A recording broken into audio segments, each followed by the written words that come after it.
the business of our nation goes forward. These United States are confronted with an economic affliction of great proportions. We suffer from the longest and one of the worst sustained inflations in our national history. It distorts our economic decisions, penalizes thrift, and crushes the struggling young and the fixed-income elderly alike. It threatens to shatter the lives of millions of our people. Idle industries have cast workers into unemployment, human misery, and personal indignity. Those who do work are denied a fair return for their labor by a tax system which penalizes successful achievement and keeps us from maintaining full productivity. But great as our tax burden is, it has not kept pace with public spending. For decades, we have piled deficit upon deficit, mortgaging our future and our children's future for the temporary convenience of the present. To continue this long trend is to guarantee tremendous social, cultural, political, and economic upheavals. You and I, as individuals, can, by borrowing, live beyond our means, but for only a limited period of time. Why then should we think that collectively, as a nation, we're not bound by that same limitation? We must act today in order to preserve tomorrow. And let there be no misunderstanding.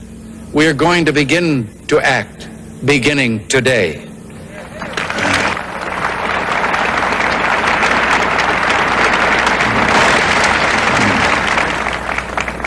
The economic ills we suffer have come upon us over several decades. They will not go away in days, weeks, or months, but they will go away. They will go away because we, as Americans, have the capacity now, as we've had in the past, to do whatever needs to be done to preserve this last and greatest bastion of freedom. In this present crisis, government is not the solution to our problem. Government is the problem.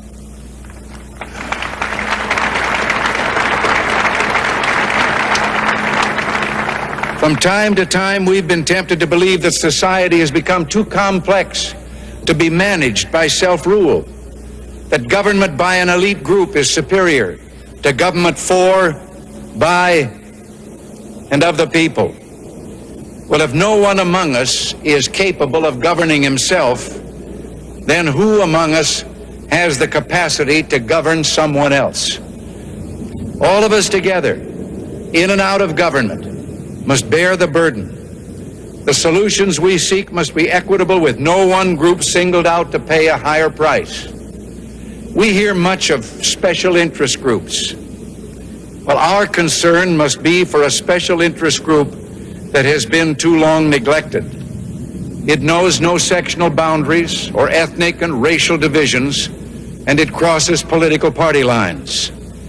It is made up of men and women who raise our food, patrol our streets, man our mines and factories, teach our children, keep our homes, and heal us when we're sick.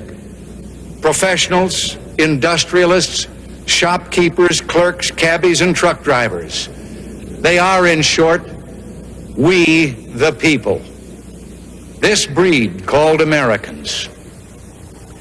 Well, this administration's objective will be a healthy, vigorous, growing economy that provides equal opportunities for all Americans with no barriers born of bigotry or discrimination.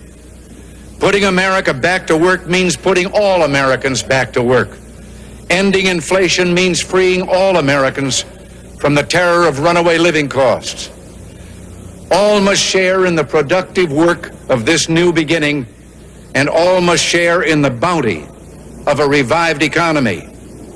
With the idealism and fair play which are the core of our system and our strength, we can have a strong and prosperous America at peace with itself and the world.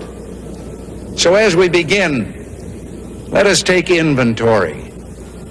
We are a nation that has a government, not the other way around. And this makes us special among the nations of the earth.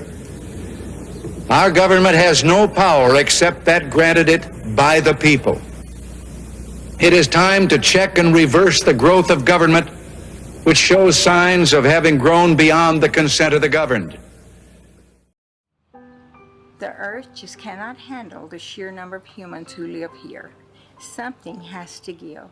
And I believe that it's up to us who have lived a good life to make sure that our children will have the opportunity to live good lives too. I have lived a good life. I have lived a good life. I have lived a good life. I have lived a good life.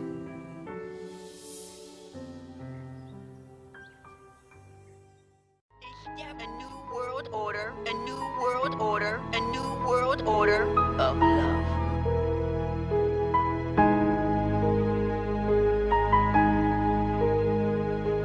Hello, Tom Tucker, live at James Woods High School with this sensational breaking story. A teacher caught molesting children. An area high school student interested in the glamorous world of unpaid internships?